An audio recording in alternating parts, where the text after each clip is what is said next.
Hello everyone, मैं आशा करती हूँ आप सभी ठीक होंगे। मैं काजल धामी आप सभी का स्वागत करती हूँ। यदि आप सीटेट 2025 का यहाँ पे वेट कर रहे हैं तो कुछ चीजें आप लोगों के माइंड में यहाँ पे घूम रही होंगी, जैसे कि आपका नोटिफिकेशन कब आएगा, सिलेबस जो आप अभी प्रिपेयर कर रहे हैं वो आप लोगों का चेंज हो सकता है या नहीं हो सकता, और साथ ही साथ जैसे कि मैं आप लोगों के साथ पेपर 2 के क्लासेस यहाँ पे शेयर करती हूँ, तो आप लोगों का जो मेन सब्जेक्ट होता है यानी कि साइंस, मैथ्स या फिर सोशल साइंस, जिसके आपके पूरे 60 मार्क्स यहाँ पे पूछे जाते हैं, इसका स्कोर कैसे इंक्रीज करें। क्योंकि अगर आपको यहाँ पे सीटेट एग्जाम और खास करके पेपर 2 सीटेट यहाँ पे क्लियर करना है तो सबसे मैक्सिमम स्कोर जो है आपको यहाँ करना होता है। अगर आपका ये स्कोर जो है ये इंक्रीज हो गया तो आप लोगों का पेपर 2 मैथ साइंस यहाँ पे क्लियर हो जाएगा। तो चलिए आज की शॉर्ट वीडियो में मैं आप लोगों के साथ, अगर आप बिगनर हैं या फिर आपके 2 से 3 अटेम्प्ट से पेपर क्लियर नहीं हो रहा, तो आप लोगों के साथ कुछ टिप्स यहाँ पे शेयर करूंगी जिसको आप जरूर फॉलो कीजिएगा, ताकि आपके यहाँ पे 60 से यहाँ पे 40 प्लस, यानी कि 60 में से 40 प्लस यहाँ पे मार्क्स जो है यहाँ पे सिक्योर हो, चाहे आप मैथ साइंस कैंडिडेट हो चाहे आप सोशल साइंस कैंडिडेट हो। तो चलिए आज की वीडियो यहाँ पे शुरू करते हैं। सबसे पहले तो देखिए मार्च का मंथ यहाँ पे स्टार्ट हो गया और सभी को पता है जुलाई के मंथ में यहाँ पे पेपर है, यानी कि अब आपका नोटिफिकेशन जो है नेक्स्ट आपके यहाँ पे, अगर आप देखें तो 10 डेज में आपको यहाँ पे नोटिफिकेशन जो है वो देखने को मिल सकता है। ऐसा हो सकता है कि आप ये वीडियो देख रहे हैं उसके नेक्स्ट डे ही आपको नोटिफिकेशन देखने को मिल जाए, तो नोटिफिकेशन का अब आप वेट मत करिए। अब अगर आप नेक्स्ट सीटेट एग्जाम यहाँ पे टारगेट कर रहे हैं तो आप अपनी प्रेपरेशन जो है वो शुरू कर दीजिए। एंड व्हाट अबाउट सिलेबस, अगर आप लोगों के माइंड में डाउट है कि एक बार नोटिफिकेशन आ जाएगा सिलेबस देख लें फिर हम तैयारी करें, तो देखिए सिलेबस की अगर हम यहाँ पे बात करते हैं तो सिलेबस आप लोगों के इस एग्जाम का 2011 से ही यहाँ पे सेम है। 2011 जब से सीटेट स्टार्ट हुआ है तब से ही यहाँ पे सेम है। बट अगर आप यहाँ पर अपने पेपर का लेवल देखें तो 2020 के बाद जो आपके पेपर हुए, चाहे आप यहाँ पे पेपर 2 की बात कर रहे हो चाहे आप पेपर 1 की बात कर रहे हो, तो यहाँ पर जो आपका डिफिकल्टी लेवल है वो यहाँ पे चेंज हो गया है। यहाँ पर जो आप लोगों से टॉपिक वाइज क्वेश्चन पूछे जाते हैं वे आप लोगों के एप्लीकेशन बेस्ड क्वेश्चन हो गए। साथ ही साथ अगर आप लोगों का कोई भी टॉपिक जो 6 to 8 के एनसीईआरटी से पूछ रहे हैं उसका लेवल आपका अप टू 10th पे कर दिया गया है। यानी कि अगर आप यहाँ पर किसी भी चैप्टर की बात कर रहे हैं, चाहे आप सोशल साइंस कैंडिडेट हैं चाहे आप साइंस मैथ्स कैंडिडेट हैं, तो साइंस के क्वेश्चन जैसे साउंड चैप्टर हो गया 9th क्लास में भी है, आप लोगों को देखने को मिल जाएगा 6 to 8 में भी है, तो वो 9th के भी क्वेश्चन वहां पे फ्रेम कर रहे हैं। एसिड बेसिस 10th में भी है तो 10th से क्वेश्चन फ्रेम कर रहे हैं।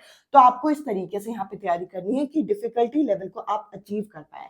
अगर आप बेसिक 6 to 8 यहाँ पे पढ़ के जाते हैं और सिर्फ वही एनसीईआरटी पढ़ते हैं तो ऐसा हो सकता है कि यहाँ पर आप लोगों के एग्जाम में स्कोर जो है इंक्रीज ना हो।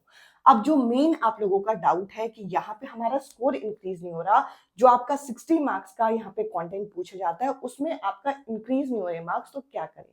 तो देखिए अगर आप बिगिनर हैं तो आपको पता होना चाहिए ये जो 60 मार्क्स है, 60 मार्क्स में से 40 मार्क्स यहाँ पे आप लोगों की एनसीईआरटी कंटेंट पूछा जाता है और यहाँ पे 20 मार्क्स का यहाँ पे आपकी पेडागोजी आती है।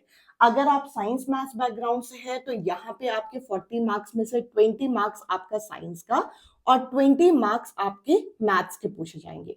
और अगर आप यहाँ पे सोशल साइंस बैकग्राउंड के हैं तो 40 मार्क्स पूरा एनसीईआरटी का कंटेंट होता है। और अगर यहाँ पे हम देखें, यहाँ पे अगर आप साइंस मैथ्स बैकग्राउंड के हैं तो 10 मार्क्स की आपकी यहाँ पे पेडागोजी होगी, किसकी, कौन सा सब्जेक्ट की, आपकी साइंस की, और 10 मार्क्स की पेडागोजी होगी आपकी मैथ्स की। अब देखिए सबसे बढ़िया आप लोगों का जो बेसिक सोर्स यहाँ पे बताए जाते हैं आप लोगों की है एनसीईआरटी। आपको एनसीईआरटी यहाँ पे कवर करनी है, बट एनसीईआरटी को कैसे कवर करें कि हम यहाँ पर क्वेश्चंस जो हैं उनको डील कर पाए। सबसे पहले और सबसे मेजर डाउट यही होता है कि हमने पूरी एनसीईआरटी पढ़ ली, हमने नोट्स बना लिए हैं, बट हमारा जो स्कोर है वो इंक्रीज नहीं हो रहा, बिकॉज आप लोग क्वेश्चंस का जो लेवल है उसको यहाँ पर मैच नहीं कर रहे हो जब आप यहाँ पे नोट्स प्रिपेयर कर रहे हो। तो आपको इन चीजों का ध्यान रखना है कि किस तरीके के क्वेश्चन पूछे गए। इसके लिए कुछ चीजों का आपको यहाँ पे ध्यान रखना होगा। जब भी आप इन सब्जेक्ट्स की यहाँ पे तैयारी करें, आपको सिलेबस से पहले सबसे पहले प्रीवियस ईयर पेपर का लेवल यहाँ पे चेक करना होगा कि प्रीवियस ईयर पेपर में उस पर्टिकुलर टॉपिक के कैसे क्वेश्चन यहाँ पे पूछे जा रहे हैं। तो आपको टॉपिक को अच्छे से यहाँ पे डील करना है। और सेकंड, आपको यहाँ पे क्या करना है, इन सब्जेक्ट के नोट्स जो है वो पक्का रेडी करने हैं। अब आप कहेंगे कि नोट्स क्यों रेडी करने हैं, क्योंकि ये सब्जेक्ट ही बहुत बल्कि है। यानी कि इन सब्जेक्ट में चाहे आप साइंस बैकग्राउंड से हैं, चाहे आप सोशल साइंस बैकग्राउंड से हैं, कोई भी इंपॉर्टेंट फैक्ट जो आप यहाँ पे छोड़ रहे हैं वो आप लोगों को यहाँ पर स्कोर करने से रोक सकता है। तो आप यहाँ पे क्या कर सकते हैं, आप यहाँ पे एनसीईआरटी के सेल्फ नोट्स यहाँ पे रेडी कर सकते हैं, जिसको आप यहाँ पे क्या करें, यहाँ पे एक बारी उसे रीड करें, उसके बाद आप यहाँ पे उसे प्रिपेयर कर सकते हैं। या फिर मैं आप लोगों के साथ साइंस मैथ्स के पेड नोट्स यहाँ पे प्रोवाइड करती हूँ, जो कि कंप्लीट आप लोगों के क्या होते हैं, जो कि कंप्लीट आप लोगों के एनसीईआरटी बेस्ड होते हैं। प्लस इनमें खास बात यह है कि आप लोगों को कंटेंट जो है हैंड रिटन फॉर्म में यहाँ पे मिलेगा, और वो भी यहाँ पर जो कंटेंट है वो मेरे थ्रू लिखा हुआ है with solve previous year paper, ताकि आप यहाँ पर चीजें, आप लोगों को इधर उधर जाके स्कैटर्ड होके चीजें करने की जरूरत ना पड़े। तो आप अगर इन दोनों चीजों को यहाँ पे फॉलो करते हैं और प्रीवियस ईयर क्वेश्चन के साथ मैच करते हुए करते हैं, तो आपका जो स्कोर है धीरे धीरे यहाँ पे इंक्रीज होगा। अब बात करते हैं पेडागोजी की। पेडागोजी में देखिए, मैं आप लोगों के साथ यहाँ पे प्रॉपर प्लेलिस्ट जो है वो शेयर करती हूँ, आप वो देख सकते हैं। इनफैक्ट एनसीईआरटी की जो सीरीज चल रही है, आप उन सीरीज को भी यहाँ पे देख के अपना बेस बना सकते हैं। साइंस की क्लास मंडे वेडनेसडे फ्राइडे और मैथ्स की क्लास टीटीएस में आपको देखने को मिलती है। आई होप जो आप लोगों का स्कोर इंक्रीज करने में दिक्कत थी, या फिर आप लोगों को नोटिफिकेशन या सिलेबस को लेकर जो भी डाउट रहा होगा, जो भी बिगनर कैंडिडेट है उनका यहाँ पे क्लियर हुआ होगा। आज की इस वीडियो में इतना ही। अब मैं आपसे मिलती हूँ अगले वीडियो में अगले टॉपिक के साथ। Bye bye, take care.